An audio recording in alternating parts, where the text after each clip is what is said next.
இப்போது புதிய அறிமுகம் ஆச்சி ஹோட்டல் சாம்பார் 50 கிராம் ரூபாய் 20 மட்டுமே.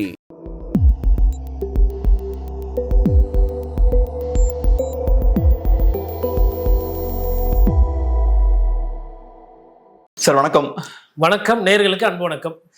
காளியம்மாள் அவர்கள் அதிமுகவில் போய் சேர்ந்திருக்காங்க. ஒரு சின்ன ஒரு பிரஸ் மீட் மாதிரி ஒரு சின்ன ஒரு பைட்டும் கொடுத்துருக்காங்க. அதிமுகவில் சாதாரண சாமானியர்களும் ஈஸியா மேலே ஏறி போயிடலாம், ஈஸியா இல்லை முன்னேறி போறதுக்கான வாய்ப்பு இருக்கு. ரெண்டாவது, இபிஎஸ் அவர்கள் ஒரு தமிழர் அப்படின்ற விஷயமும் பேசியிருக்காங்க. அது போக வேற சில விஷயங்களும் பேசியிருக்காங்க. இந்த டெவலப்மெண்ட் எப்படி பாக்குறீங்க? எலெக்ஷன் வரும்போது அவங்க அங்கே போய் சேர்ந்திருக்காங்க. அவங்க இருக்கக்கூடிய அந்த மண்ணுன்றது பார்த்தா நாகப்பட்டினம் வந்து ஒரு பெல்வெதர். ஆட்சி எந்த பக்கம் போதோ அந்த பக்கம் போகும். நாகப்பட்டினம் கடலூரோட தன்மை அது.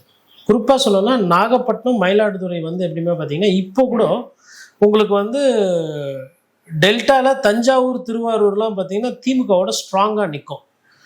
ஆனால் நாகப்பட்டினமும் மயிலாடுதுறையும் பார்த்தீங்கன்னா மாறி மாறி வரும். அதுவும் டெல்டாவோட கடைசி பகுதி. அதே மாதிரி கடலூர் வந்து ஒரு பெரிய மாவட்டம். கடலூரில் யார் அதிகமாக ஜெயிக்கிறாங்களோ அவங்க வெற்றி பெறுறதும் கடந்த காலத்தில் நடந்தது. கடலூர் சீட்டை அதிகமாக பிடிக்கிறவங்க வெற்றி பெறுவாங்க. சென்னை வந்து வரும் ஆனால் கட்சி தோக்கும். கோயம்புத்தூர் வரும் கைக்கு ஆனால் கட்சி தோற்று போகும். ஆனால் இந்த ஜோன் சொல்கிற மாதிரி அது வந்து பெல்வெதர். ஸோ அந்த இடத்துல இருந்து காளியம்மாள் அவர்கள் வந்து போய் சேர்றாங்க. இன்னொன்று, அவங்க வந்து ஃபிஷர்மேன் கம்யூனிட்டி சேர்ந்தவங்க. நல்ல பேச்சாற்றல், நல்ல திறமை. இதுவரைலாம் அரசியலில் கெட்ட பேர் கிடையாது. என்ன கெட்ட பேர்னா நான் என்ன சொன்னேன்னா, காளியம்மா வந்து இடத்த மடங்கினாங்க, காளியம்மா வந்து கட்ட பஞ்சாயத்து பண்ணுறாங்க, காளியம்மா டாஸ்மாக் கடையில் கடை நடத்துகிறாங்க, இல்லை கல்குவாரியில் காசு வாங்குறாங்க, அதெல்லாம் இந்த பேர்லாம் கிடையாது. ஒரு அரசியல்வாதினா இதெல்லாம் இருக்கணும்னு இன்னைக்கு இருக்குது. ஆனால் காளியம்மாள் இப்போ தான் அரசியலுக்கு வந்திருக்கிறாங்க. எந்த கெட்ட பேரும் கிடையாது. பேச்சாற்றல் இருக்கக்கூடியவங்க, வெரி குட் எஃபிஷியன்ட் ஸ்பீக்கர். அங்கே லோக்கலில் சொந்த செல்வாக்கு இருக்குது. அப்போ காளியம்மாளுக்கு அவங்களுக்கு வந்து அதிமுக முக்கியத்துவத்தை கொடுத்துருக்கு. எனக்கு தெரிஞ்சு ஃபஸ்ட்டு வந்த லோக்கல் ரிப்போர்ட்ஸ் என்னென்னா, அவங்க வந்து தாவேக்காவோடு பேசிக்கிட்டு இருக்காங்க அப்படின்ற மாதிரி தான் வந்துச்சு. அப்போது ஜான் போன்றவர்களோ இல்லை மற்றவர்கள் வந்து அது வந்து பெருசாக கண்டுக்கலை அப்படின்ற மாதிரி இருக்கு. அப்போ அவங்க யதார்த்தத்துக்கு வராங்க. இருக்கக்கூடிய விஷயங்களில் பார்க்கும்போது அதிமுக ஒரு யதார்த்தமாக இருக்குது. நான் அந்த கட்சியில் போய் சேர்ந்தால் நான் வளர முடியும், எனக்கு பதவி கிடைக்கும், நான் அரசியல் பண்ணலாம் அப்படின்னு. சரி, எல்லாருமே அரசியல் அதானே யோசனை பண்ணுவாங்க. யாருமே வந்து அரசியல் வந்து நான் தொண்டனாக சேர்றேன், தொண்டனாகவே இருக்கணுன்றது இருக்காது. கட்சியை விட்டு வராங்க, மாற்று கட்சியில் ஒரு சிந்தனை இருக்குது, இல்லை ஒரு இது இருக்குன்னா. தொண்டர்கள்ன்றவங்க லோக்கலில் இருக்கிறவங்க வேறு. பட் கட்சியில் போய் தொண்டர்கள் எங்கன்னா ஒரு 10 தொண்டர்கள் அவங்களா போய் ஒரு கட்சியில் சேர்றதை பார்த்துருக்கோமா? தொண்டர்களுக்கு வந்து யாருன்னா ஒரு தலைவர் வேணும், இல்லை லோக்கல் ஆப்ரேட் பண்ணுறதுக்கு ஒருத்தர் வேணும். அப்படி இருக்கக்கூடிய ஒரு நபர் தான் காளியம்மாள். அவங்களுக்கு வந்து ஷீ திங்ஸ் அந்த பார்ட்டியில் ஒரு ஃபியூச்சர். இன்னொன்று, இப்போ பெண் பேச்சாளர்கள் அப்படின்னு பார்க்கும்போது கோகுலேந்திரா இருக்காங்க. ஒரு கட்சி தலைவர், முன்னாள் அமைச்சர் அப்படின்னு பார்க்கும்போது அதுக்கு மேலே வந்து இவங்க வளர்மதி இருக்கிறாங்க. இப்போ அவங்களுக்கு வந்து அந்த பெண்களுக்கு வந்து இன்னும் கொஞ்சம் முக்கிய தலைமை கொடுக்கணும் அப்படின்ற மாதிரி அந்த ஸ்பேஸ் இருக்குது. அம்மையார் ஜெயலலிதா காலத்தில் அது அதிகமாக கொடுக்கப்பட்டது. இப்போ இன்றைக்கி வந்து அந்த ஜோனில் வந்து Kaliammal will be a very fitting person. Kaliammal, அதுக்கப்புறமா வந்து இவங்க கௌதமி அவர்களும் இப்போ அந்த கட்சியில் இணைஞ்சிருக்கிறாங்க. அதுக்கப்புறம் விந்தியா அவர்கள் நிறைய இடத்துல போய் பிரச்சாரமே பேசுகிறாங்க, கொள்கிறாங்க. ஐ திங்க் அடுத்த கட்ட விமென் விங்கு வந்து இப்போது இவங்க இருக்கிறாங்க. அவங்க கட்சி சார்பாக பேசக்கூடியவங்கலாம் நிறைய பேர் இருக்கிறாங்க. சிவசங்கரி இருக்கிறாங்க. இப்போ இவங்களுக்கெல்லாம் வந்து அடுத்து வந்து ஒரு அந்த கட்சியில் வந்து மேபி இன் ஃபியூச்சரில் வந்து ஒரு க்ரோத் இருக்கும். அந்த காரணங்களை ஒரு சில நிர்வாகிகள் வரும்போது சேர்த்துக்கிறாங்க. அதிமுகவுக்கு என்னன்னா, ஒரு நல்ல பெண் பேச்சாளர், மக்கள் பிரச்சனையை புரிந்து எளிய முறையில் ரொம்ப அக்ரெசிவாக பேசக்கூடிய ஒரு பேச்சாளர் இன்னைக்கு கிடைச்சிருக்கு. அது அதிமுகவுக்கு கிடைத்த ஒரு, எடப்பாடி பழனிசாமிக்கு கிடைத்த இது. அதாவது பொதுவாக என்ன இருந்தது, இங்கே யாருமே வந்து சேர மாட்டுறாங்க, எல்லாம் அங்கே தான் போகிறாங்கன்னு. அப்போது முன்னாள் அமைச்சர், பணம் நிறைய பண்ணவங்க, பங்களா வச்சுக்கிறவங்கலாம் ஆளுங்கட்சியை நோக்கி போகிறதும், பெருசாக வசதி இல்லை ஆனால் நான் அரசியல் பண்ணணும், நான் வளரணும், இல்லை எனக்கு ஏரியாவில் கௌரவம் தான் முக்கியம், மன்னனுக்கெல்லாம் அதுதான் பிரச்சனை அவருக்கெல்லாம். இப்போ அந்த மாதிரி இருக்கவங்க கூட என்ன நினைக்கிறாங்க அப்படின்னா, அதிமுகவில் போனால் எனக்கு அந்த இது கிடைக்கும் அப்படின்ற மாதிரி ஒரு சிலர் வராங்க. அப்போ இது எப்பயுமே நடக்கிறது தான். திராவிட கட்சிகளை நோக்கி போய் சேர்றவங்க உண்டு. இப்போது ராஜீவ்காந்தி திமுகவில் போய் சேர்ந்தார், கல்யாண சுந்தரம் இங்கே வந்து சேர்ந்தாங்க, இப்போது காளியம்மாள் வந்து இங்கே வந்து சேர்ந்துருக்காங்க. இப்போ அடிப்படையில் என்னென்னா, நாம் தமிழர் கட்சியில் இருந்த பொழுது திமுகவை நிறைய விமர்சனம் பேசியிருக்கோம், நிறைய விமர்சனம் பண்ணி அந்த திமுகவை வந்து பேசியிருக்கோம். அந்த கட்சியிலே போய் திருப்பி சேர்ந்தால் கொஞ்சம் செட் ஆகாது, அதுக்கு அதிமுக பரவாயில்ல அப்படின்ற அந்த யதார்த்த நிலைக்கு காளியம்மா போயிருக்கு. ஸோ இப்போ பார்த்தோன்னா நீங்கள் சொன்னது போல ஏறக்குறைய ஒரு வருஷமா நிறைய ஸ்பெகுலேஷன்ஸ் போயிட்டு இருந்தது. காளியம்மாள் இங்கே போகிறாங்களா, அங்கே போகிறாங்களா, தாவேக்கால போய் சேர போகிறாங்க, நிறைய நியூஸ்லாம் வந்தது. இப்போ எலெக்ஷன் நெருங்கும் போது அவங்க அதிமுகவில் வந்து சேர்ந்திருக்காங்க. ஏன் இவ்வளவு காலதாமதம்? இது அதிமுக சைட்ல இருந்த தயக்கமா, காளியம்மாள் சைட்ல இருந்த தயக்கமா, ஏன் இவ்வளவு பெரிய காலதாமதம்? சரிங்க, அதிமுக வந்து ஒரு பெரிய கட்சிங்க. அதிமுக சைட்லேருந்து தயக்கம் காட்டுறதுக்கு இது வந்து ஒன்றும் பெரிய கூட்டணியோ அதுவெல்லாம் கிடையாது. இப்போ நீங்கள் ஒரு கட்சியில் இணைச்சிக்கிறீங்க அப்படின்னா எந்த வித எதிர்பார்ப்பு இல்லைன்னா யார் வேணால் எப்போ வேணால் இணைச்சிக்கலாம். இப்போ ஓபிஎஸ்ஸே இருந்திருக்காரு. ஓபிஎஸ் வந்து நான் இனிமேல்ட்டு வந்து நான் எடப்பாடி பழனிசாமி அவர்களை பொதுச் செயலராக ஏற்றுக்கிறேன், நான் பொதுச் செயலர் பதவியை நான் கோரிக்கை வைக்க மாட்டேன், எனக்கு எதனா பதவி குத்தா கொடுக்கட்டும், இல்லைன்னா நான் வந்து அதிமுக வேஷ்டி கட்டி திமுக எடுத்து நான் அரசியல் பேசுவேன் அப்படின்னு நான் என்னை நினச்சிக்கிட்டேன் இன்னைக்கு அப்படின்னு இவரே ஒரு அறிவிப்பு கொடுக்குறாரு. யார்? ஓபிஎஸ்ஸே ஒரு அறிவிப்பு தேனியில் உட்காந்து கொடுத்துட்டு நான் என்னை நினைச்சிக்கிட்டேன். இல்லை எடப்பாடி பழனிசாமி அவர் யாருங்க, எவ்வளோ தொண்டை இருக்கிறான் கோடிக்கணக்கில், நான் எனக்கு என்னோட அடையாளம் அதிமுக தொண்டை, நான் அப்படி தான் என் வாழ்க்கையை ஆரம்பித்தேன். அதுக்கப்புறம் தான் ஒவ்வொன்றா நான் எல்லா பதவியும் பார்த்துட்டேன். Once a ADMK man always a ADMK man. இப்போ கேசிபி பழனிசாமி இருக்கிறாரு, அவர் என்ன சொல்கிறாரு? அவரை நீக்கிட்டாங்க, ஆனால் அவர் என்ன சொல்லிக்கிறாரு வெளில, நான் அதிமுக, நான் எம்ஜிஆர் காலத்து அரசியல்வாதி. அதே மாதிரி திருச்சியில் அண்ணன் வேல்சாமி இருக்கிறார், அவர் என்ன சொல்கிறாரு? அன்றைக்கி நான் காங்கிரஸில் இருந்தேன், இன்றைக்கி நான் காங்கிரஸில் இருக்கேன், நான் நாளைக்கும் காங்கிரஸில் இருப்பேன். என்ன காரணம்னா நான் வந்து காமராஜரை பார்த்து அரசியலுக்கு வந்தவன், இந்த காமராஜருக்கும் இந்த வேல்சாமிக்கும் தான் வந்து உங்களுக்கு ஒரு பந்தம் அப்படின்ற மாதிரி அவர் ஒரு விஷயத்தை வைக்கிறார்.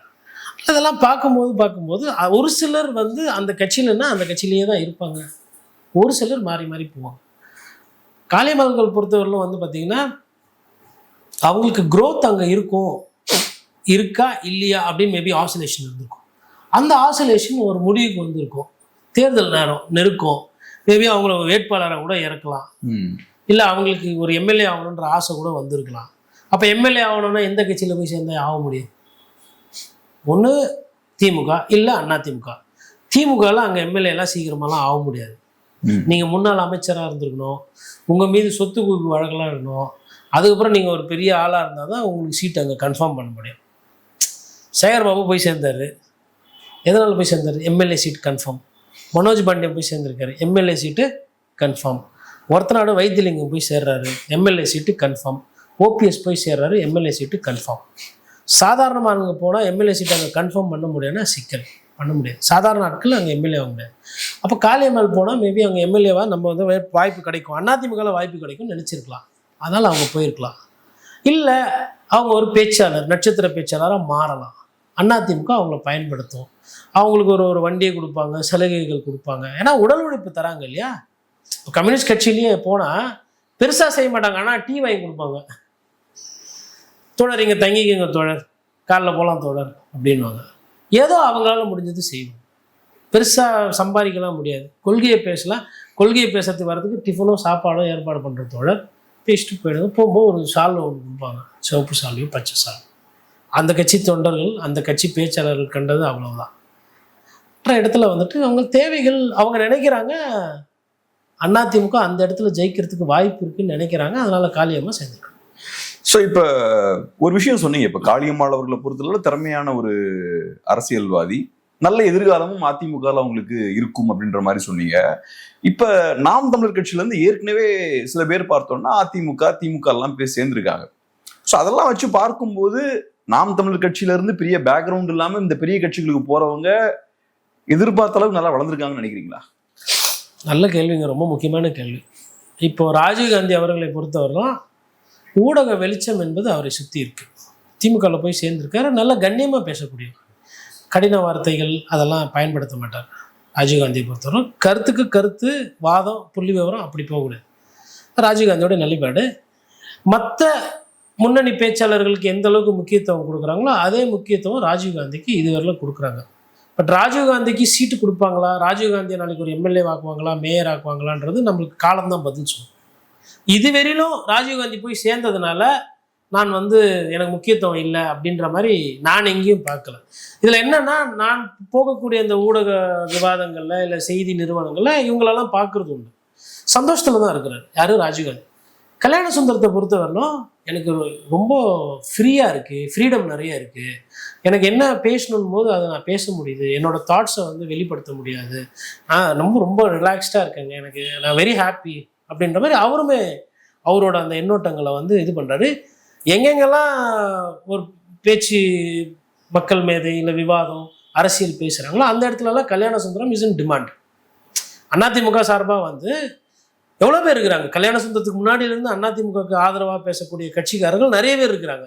ஆனால் கல்யாண சுந்தரத்துக்கு இன்றைக்கி ஒரு முக்கியத்துவம் அங்கே கொடுக்கப்படுகிறது. அப்போது அதாவது அவங்களுக்கு அந்த ஸ்கில் இருந்தால் அந்த கட்சியை அவங்கள யூஸ் பண்ணிக்கணும். நான் அப்படி தான் பார்க்குறேன். அப்போ இந்த 2 பேருக்குமே அந்த ஸ்கில் இருக்குது, அந்த கட்சி வந்து யூஸ் பண்ணும். இதில் என்னன்னா, உருவானது நாம் தமிழர் கட்சிக்கு, அந்த கட்சிக்கு பயன் இல்லாமல் இந்த 3 பேருமே போகிறாங்க.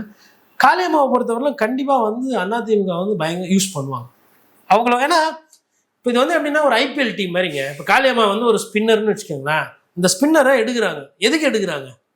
அவங்க பவுலிங் போடுவாங்க, டேர்ன் பண்ணுவாங்க, பிச்சில் விக்கெட் டேர்ன் பண்ணுவாங்கன்னு தான் எடுக்கிறாங்க. அது மாதிரி தான். அதனால் அதிமுகவுக்கு வந்து அது வந்து ஒரு லாபம் தான் இவர்களே. ஆனால் முக்கியத்துவம் கொடுக்குறாங்களான்னா எனக்கு தெரிஞ்சு இன்னைக்கு தேதி வரலாம் முக்கியத்துவம் பேச்சாளர்களுக்கு, கட்சிக்காரர்களுக்கு கொடுக்குறாங்க. எல்லா கட்சிக்கும் போயிட்டு வந்த அண்ணன் நாஞ்சில் சம்பத்துக்குமே நாம் தமிழர் கட்சியில் ஒரு முக்கியத்துவம் கொடுக்க தானே செய்கிறாங்க. அவரும் எங்கெங்கெல்லாம் வாய்ப்பு வருதோ, எங்கெங்கெல்லாம் பேசணுமோ, விஜய் அவர்களை உயர்த்தி பேசுவதும். இன்னும் சுருக்கமாக சொன்னால், அவர் போனதுக்கப்புறம் ஒரு சில மேடையில் விவாதங்களில் அவரால் இப்போ நாஞ்சில் சம்பத் இருக்கும்போது மற்ற பேச்சாளர்கள் ரொம்ப ஏடாகூடமாக பேச முடியாது. தேர் எடுத்து தெருவில் விட்டுருவார். திமுக பெருமை பேசினா எல்லாம் எனக்கு தெரியும், இப்போ இரு நான் பேசுகிறேன். அதிமுக பேச அதிமுக கதையும் எனக்கு தெரியும், இப்போ இருன்னு எக்ஸ்பீரியன்ஸ். அப்போ இந்த மாதிரி பேச்சாளர்கள் வந்து எல்லா கட்சியிலும் இருக்கிறது கட்சிக்கு நல்லது. பேச்சாளர்கள் யாரும் பெரிய ஊழல்வாதிகள் அல்ல. அதையும் நீங்கள் கூட்டிகிட்டு பார்க்கணும். நம்ம பேசக்கூடியவர்கள் யாருமே என்ன நாஞ்சில் சம்பத் மீது விமர்சனங்கள் உண்டு. என்ன விமர்சனம்? இங்கே கொஞ்ச நாள், அங்கே கொஞ்ச நாள், அங்கே கொஞ்ச நாள், ஒரு இடமா ஒழுங்காக நிற்க மாட்டார். எங்கே ஜம்பிங் நிதிஷ்குமார் எப்படி ஜம்ப் குமார் பேர் எடுத்தாரோ அது மாதிரி இவர் வந்து இங்கே தாவார். இது விமர்சனம் அவர் மீது இருக்கு. அவர் சொத்து குவிப்பு எதனா பண்ணாரா, இல்லை கஞ்சா வியாபாரிகளோடு எதனா புகைப்படம் எடுத்துக்கொண்டாரா, இல்லை வந்து அவர் வந்து எதனா இடத்த மடக்கி மிரட்டி எதனா வாங்கினாரா? அப்போது தனிப்பட்ட அந்த புது அரசியல் வாழ்க்கையில் பண சம்பந்தமான விஷயத்தில் இன்னும் பேரை கெடுத்துக்கல.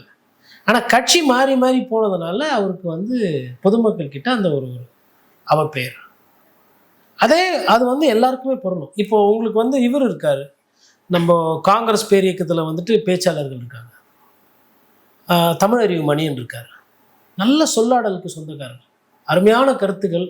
அடுத்த தலைமுறை நல்லா வாழணும், காந்தியடிகள் வழியில் தமிழ்நாடு இருக்கணும், இந்திய திருநாடு இருக்கணுன்ற நம்பிக்கை உண்டு.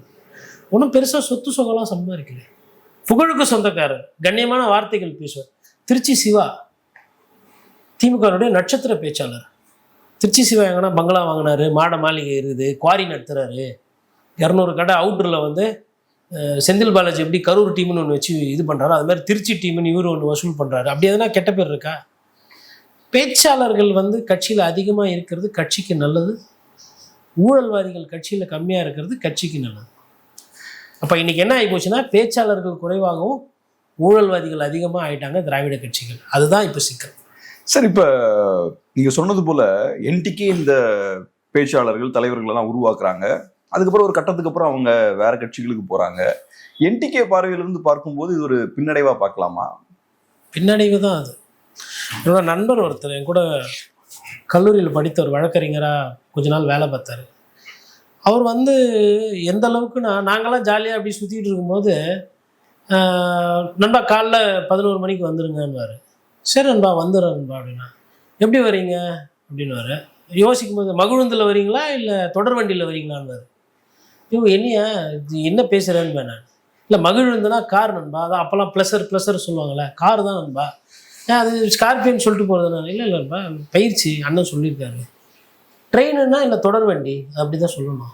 இது வந்து நான் ஏதோ விளையாட்டுக்கு இவர் பேசுகிறாருன்னு பார்த்தா அவங்க வீட்டுக்கு போயிட்டு மதியம் சாப்பிட்றோம். வீட்லேயும் இப்படியே பேசினுக்கிறாப்புல.